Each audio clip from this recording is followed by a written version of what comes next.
Fala pessoal, tudo bem? Hoje vamos conhecer o Valerion Vision Master Pro 2, é um baita nome, né? Também vamos inaugurar a nossa nova tela, olha só, mesmo tá aparecendo aqui. E também vamos inaugurar o nosso novo estúdio aqui, numa tentativa, acho que é a terceira ou quarta, né? De fazer um estúdio relativamente permanente para testar os projetores. E esse projetor especificamente vocês pediram muito nos comentários, não só esse projetor em si, mas vários produtos da marca. Então aqui chegamos, vamos ver o que achamos deles e...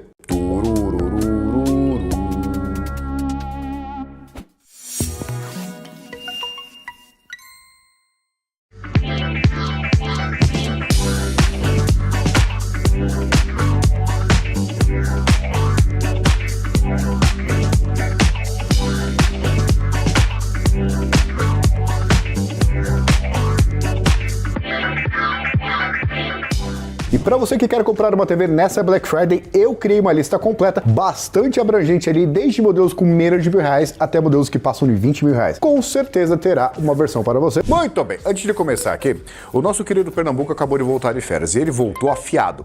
E ele tem opiniões muito fortes sobre esse projetor aqui. Cara, não tenho opinião nenhuma sobre ele. Ah, agora você fica quietinho, né? Porque vamos lá, é um projetor 4K 60 Hz e chega a 240 no modo Full HD. Ele tem HDR, ele tem HLG, ele tem HDR10, ele tem tudo que você espera de uma Smart TV Premium. E curiosamente, isso aqui do jeito que tá montado, que isso aqui é uma tela, né? Parece uma TV. Aqui tá com 100 polegadas e parece de fato aqui um painel de TV. Então, tecnicamente seria a maior TV que nós testamos, né? Só que ele vai de 40 polegadas até 300 polegadas. Aí vai do tamanho da sua tela e também do seu recuo. Porque a questão não dá para você ampliar o sinal, né? Você precisa de um recuo ali que, se eu não me engano, é 6,5 metros se você quiser usar 300 polegadas. Como a nossa tela aqui é de 100 polegadas, ficou espetacular. Quando a gente montou esse estúdio, que foi verificar como é que ficou as imagens, eu fiquei assustado o como isso aqui ficou legal. Obviamente o projetor ajuda bastante, né? Porque a imagem é realmente muito boa, só que é espetacular. Assim, parece uma TV. Tem muita gente que não gosta de projetor, porque fala que tem um efeito meio artificial, né? Que você vê a luz ali e vê o backlight como backlight, né? Que você vê uma luz muito forte e você perde a experiência. Aqui tá tão encaixadinho, tão perfeitinho, que parece uma TV. E é claro que o LED triplo RGB ali, que são 3 LEDs, um responsável por cada cor, né? Você não tem um LED branco, então o branco seria a combinação dos três. Você tem imagens espetaculares, além da durabilidade de 25.000 horas. Então, 25.000 horas, se você usar muito todos os dias, durante vários anos, passa de 10 anos com tranquilidade. E passando de 25.000 horas, para pensar, se fosse 24.000 horas, seriam 1.000 dias, se ficasse ligado 24 horas por dia. E quando ele chegar nessas horas, isso não significa que ele vai deixar de funcionar. Isso significa que ele vai cair o brilho ali, e é um brilho muito alto, tá, para um projetor que é 3.000 ISO lumens, então é lumens ISO, né? O que significa que mesmo aqui que tá bem iluminado, eu sei que não parece que tá escuro, né? Mas mesmo aqui que tá bem iluminado, você consegue enxergar e nem no máximo tá. Então se você precisar de mais brilho ainda, ele tem, tanto que tem até a configuração, porque o sistema operacional aqui é o Google TV, né? Então o Google TV, ele faz uma mescla ali de um tablet, só que você mexe com o controle remoto. E já falaremos do controle remoto também. Percebam que, vamos lá, tela imagem, aqui. E... ele tá no 8. Ele vai ter um mínimo aqui que você consegue controlar. Obviamente você pode mexer no todo o resto aqui, né? Mas você consegue adaptar de acordo com o seu ambiente. Você, como é que eu vou dizer? Você não precisa ter um ambiente completamente isolado com cortinas blackout. Mas você também não precisa ficar muito preocupado assim, poxa, uma cortina normal já resolve e de noite fica um espetáculo ainda maior, né? Eu fiz um vídeo comparando projetor a TV, não tem como escolher entre projetor e TV. As experiências são completamente diferentes e um ponto desse é o brilho. Porque para pensar, o projetor está projetando, tem uma perda, né, que ele está aqui ampliando. Enquanto a TV tem o próprio emissor de luz ali. Então você não tem a liberdade que você teria numa TV de ter tudo aberto, assim, uma sala enorme ali com 2, 3 janelas, né? Mas você não precisa ficar tão preocupado, porque sobra brilho aqui. O Google TV é aquela coisa, aquela experiência meio tabletona, né? Que imagina assim, é como se você estivesse passando para cima.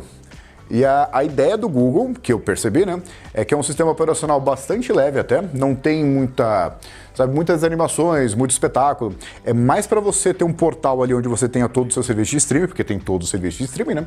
Como também o Google tenta te empurrar filmes para você comprar. Eu acho que a ideia do Google é você ter isso aqui, beleza, você tem o Netflix, você pode assistir tudo no Netflix, Disney Plus e assim por diante, só que se você quiser comprar ou alugar o filme, você faz isso da mesma forma como você usa o seu celular. Você pega ali pelo seu cartão cadastrado da Play Store, você consegue comprar o filme, tá no sistema operacional, toda vez que você quiser assistir, vai aparecer. Então a ideia de fazer um sistema operacional, acho que não é nem ganhar muito dinheiro com ele em si, vendendo o sistema, né? Mas é mais monetizar em cima deles. E muitas pessoas falam, não, são 10 mil aplicativos de streaming. Na verdade, são 10 mil aplicativos, ou 100 mil, não me engano. Essa quantidade toda de aplicativos de forma geral. Então tem alguns joguinhos que você consegue jogar, você consegue parear Bluetooth 5.2, se você pega um controle ali, você pode tentar jogar, por exemplo, Angry Birds no seu projetor. É um caso de uso extremamente específico. Mas é possível, né? E você tem tudo que é necessário para ter uma excelente experiência aqui de sistema operacional. Não é o sistema que eu prefiro, assim, não é o meu sistema favorito. E aqui não tem muito o que falar, porque a experiência, de verdade, aqui tá tão bem encaixado que a experiência parece que eu estou mexendo numa TV de 100 polegadas. Reparem que eu estou apontando para cá, né? Que eu estou mexendo no projetor que está ali. O projetor, já vou falar dele, é muito bonitinho, né? Só que se você apontar para a tela, como reflete, funciona também. Então você coloca o projetor atrás de você não precisa fazer isso, sabe? Você consegue acessar a tela aqui, que bate nele e vai pro projetor. Sobre o sistema de som, são duas caixas de som de 12 watts cada uma, e é, que eu posso dizer, muito bom. Vamos abrir um vídeo qualquer aqui. É muito bom, mas tem um porém. Porque a gente já testou um projetor nessa faixa de preço, mais ou menos, que ele tinha um som excelente, até um som comparativamente melhor do que a imagem em si, né? E aqui nós temos um som que é alto. Aqui já está bem alto para uma sala que é consideravelmente grande. Quanto que é? 36 metros quadrados, né? Já está preenchendo muito bem aqui. E é um som que claramente consegue ficar... Claramente. É um som que nitidamente consegue preencher um ambiente muito grande. Só que são duas caixas de som bastante precisas, com suporte a vários tipos de padrão da Dolby, né? Inclusive o DTS-X, aquele que é virtual. Só que parece que é um som muito bom que está preso, sabe? Um negócio meio enlatado, assim. É um som que está querendo sair, mas não sai, ó. Percebam a reverberação. Parece que está reverberando dentro da própria caixa do projetor. Então é bom, você consegue ter uma excelente experiência, só que vamos lá, é o tipo de gasto que você vai ter, porque você já vai gastar um valor considerável no projetor, a tela não é nem um pouco barata também, e eu recomendo, se você quiser de fato uma experiência completa de cinema, aquela coisa, eu quero um cinema em casa, pegar uma soundbar, que aí você separa, você coloca a soundbar em algum lugar ali, o subwoofer perto de você, para você sentir a vibração, e de fato eu consigo imaginar plenamente ter uma excelente experiência, sabe, maratonando que seja Peaky Blinders, um atrás do outro ali, sem a menor interrupção, porque você nem fadiga ocular você tem. Olha isso. Primeiro que eu já acho impressionante hoje em dia ser normal falar de projetor 4K. Né? Agora, ter um projetor 4K com todos esses recursos, brilho bom, cores boas e funcionar bem, é uma coisa que, sinceramente, que tempos, não? O projetor em si, eu posso dizer que, assim, ainda vou gravar a experiência de unboxing dele para mostrar para vocês, porque ele vem... É difícil você não gostar de alguma parte de tirar ele da caixa. Porque primeiro que a caixa é a prova de impacto, né? E a gente não queria testar, porque é um produto mais ou menos caro, né? Mas claramente veio muito bem protegido. O projetor, ele é muito bonito. Inclusive até o design dele ali ajuda a dissipar calor, não esquenta tanto, mas ajuda. Ele é totalmente de metal, você pega ele, assim, apesar dele ser portátil... por ser fácil de transportar pelo tamanho, não é leve, mas você consegue transportar ele ali. Tem várias entradas HDMI 2.1 e nem precisa, porque 4K 60 Hz você não precisa de HDMI 2.1, tem USB, tem um monte de coisa. O controle é muito legal, até o carregador é bonito. E o controle, ele é totalmente de metal. Você sente que é um negócio acima da média, assim, né? E ele acende. O único porém é que não acende todas as teclas, né? Então você encosta em qualquer tecla aqui, acende a casinha, que é o menu iniciar, o Google Assistente, que afinal é o Google TV, né? E você consegue se achar no escuro. Então, imagina, você, com esse projetor, num cenário isolado de luz, não totalmente isolado, mas bem controlado de luz, com uma soundbar de qualidade, assistindo a sua série favorita. Assim, quando você tira da caixa, você percebe esse potencial. Porque, por mais que a imagem seja muito boa, não vou dizer que o som corresponde, porque eu posso dizer que todos os projetores que eu conheci, é difícil encontrar um projetor que tenha um som tão bom quanto a imagem, né? Porque geralmente a fabricante, ela é mais visual, né? Você vê assim uma coisa, você vê a imagem, você se apaixona, mas o som você resolve depois. Eu sei. Tem aqueles projetores que você coloca ali, que são de curto alcance, né? Aqueles projetos para cima, que ficariam onde fica a TV, né? E alguns deles têm um som excelente. Mas aí a gente está falando de um patamar de preço onde esse modelo é barato. Então, vamos dar devida proporção para as coisas, né? E ele tem um modo jogo que não vamos ligar aqui porque o menino não trouxe o Xbox, mas ele consegue chegar em 1080p a 240 Hz. Então, se você quiser jogar, você tem toda essa frequência extra e na prática você não tem o incremento de banda, porque para pensar, você pega o 4K, divide por 4, você chega em 1080p, que é 2160p, dividido por 4, que é 2 e 2, né? Você chega em 1080 e você pega 60, multiplica por 4, vai 240. Então você tem exatamente a mesma banda, só que você tem um FPS muito maior. Ah, mas eu perco resolução, não faz muito sentido. Na verdade faz bastante sentido, porque se você tá jogando, você não tá ligando assim pelo sharpness da coisa, não. Você quer os frames extras, exceto quando é um jogo mais detalhista como Red Dead Redemption 2, que sinceramente não tem grandes benefícios. Você tem um FPS maior. Seria bom, mas não faz tanta diferença assim. Eu não sei se você já jogou esse jogo. Se não jogou, eu recomendo, mas você abaixar a resolução para ganhar frames não faz o menor sentido, porque o jogo é um absoluto espetáculo e mesmo se rodar a 30 Hz, 30 FPS, né, tá tudo certo, que aí o 4K aguenta também. Mas haja máquina para rodar ele em 4K também. Agora vamos aos pontos que eu vi que muitas pessoas não gostaram.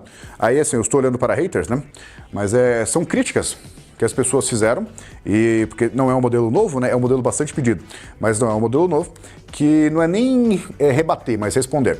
Por exemplo, você, de verdade, vem aqui e olhe para o branquinho, o que está escrito aqui.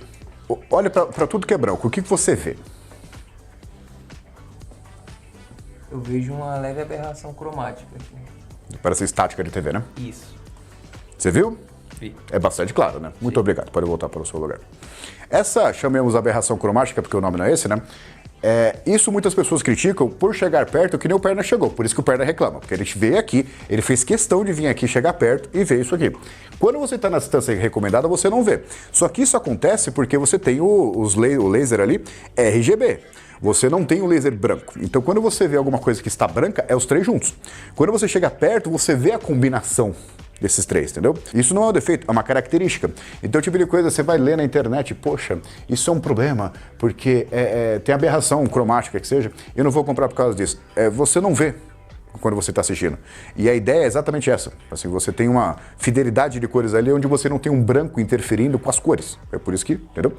Um outro ponto que é crítica mesmo. Você vai pagar um valor que eu considero considerável e o controle não vem com pilha. Isso eu acho bastante problemático. Assim, você está gastando ali um valor que não vamos falar dele por enquanto, mas você gasta consideravelmente e não dá para colocar uma pilha na embalagem. Acho que é o tipo de coisa que faltou. E qual que é a última crítica? Ah, o zoom dele. Vai aparecer para vocês a limitação de zoom dele. Na verdade é um crop, né, que manda uma lente ali, mas o zoom dele é limitado. Acontece o seguinte, quando você vai comprar um projetor de um porte maior, você tem a questão de que você já sabe mais ou menos, é uma exigência, tá? Você já sabe mais ou menos onde você vai colocar ele na sua sala e você sabe o que cabe. Então não tem como você colocar responsabilidade no projetor de dar um zoom de um ambiente que não está preparado para receber esse tipo de projetor. Porque diferentemente de uma TV que você compra e coloca em qualquer lugar e ela funciona como uma TV. O projetor você precisa pensar em toda a sala antes para ele fazer sentido. Tanto que os meninos aqui demoraram algumas horas para montar isso aqui. Então é o tipo de projeto que você tem que pensar em tudo antes de comprar. Ah, não tem recuo, ou o recuo é muito pequeno, ou eu não tenho onde colocar. A culpa não é exatamente do projetor, né? Agora, pera. Pois não. Quanto que ele custa? 18 mil reais. Que isso, cara? Você pesquisou, né, pilantra? Você é um pilantra, nem negou. O que acontece? Uma das coisas que eu passei para o meu menino ali testar as coisas é um estado de consciência que a gente tem que se colocar. De vez em quando a gente recebe um aspirador que é muito simples, que, sei lá, 100 reais ou menos, né? E a gente vê, poxa, isso aqui é um projeto ruim. Quem compraria isso, né? Na verdade, tem pessoas que só podem pagar esses 100 reais. Aí a gente vê um projetor que é mais de acordo com o nosso estilo de vida, pô, sei lá, 500, 600 reais. Ele cumpre o papel e tem um custo-benefício muito maior, mesmo sendo muito mais caro. Só que tem alguns produtos que a gente sabe que não é para nós. Assim, são alguns que não sabem que é para nós. Não sei se essa frase está correta. Tem alguns produtos que, poxa, ele é muito caro. Não significa que ele não faz sentido. Ele tem um mercado específico de uma pessoa que esse valor você pode dobrar ele, viu, perna? Para fazer o projeto da sua sala. Porque aí você tem a tela custa uns 2 e pouquinho, chega a quase 3, tá? Você tem uma soundbar ou um sistema de som que também não vai ser barato, que você vai adicionar ali, e até o isolamento que você vai fazer de cortina, de ambiente, de tudo. Então é o tipo de coisa assim, é um produto que vai custar muito caro, você pega 17 mil, 18 mil, multiplica por 2, né, pelo projeto inteiro dá 36 mil, que aí você tem de fato um cinema em casa. Você vê que ele já cumpre bem esse papel, mas você faz todo esse projeto. E não é pra mim, não significa que é um mau negócio. Tem coisas que a gente sabe que não é pra nós. Vou dar um exemplo, não vou falar do carro, mas o Ivo dirigiu o carro, aliás, vocês precisam ver o que é o Ivo dirigindo na Imigrantes. Ele pegou um carro que custa mais ou menos 250 mil. E esse carro de 250 mil, poxa, não é pra todo mundo. Não é todo mundo hoje em dia que tem 250 mil pra queimar no carro. Só que, querendo ou não, ele não é caro pelo que ele é. Comparado ao mercado onde ele está, ele oferece muito pelo que ele cobra. Porque os concorrentes nessa faixa de preço não têm os mesmos recursos. Então aquela coisa, tem o 250 mil? Não. Significa que não faz sentido? Também não. Significa que para quem pode gastar esse dinheiro, faz um baita sentido.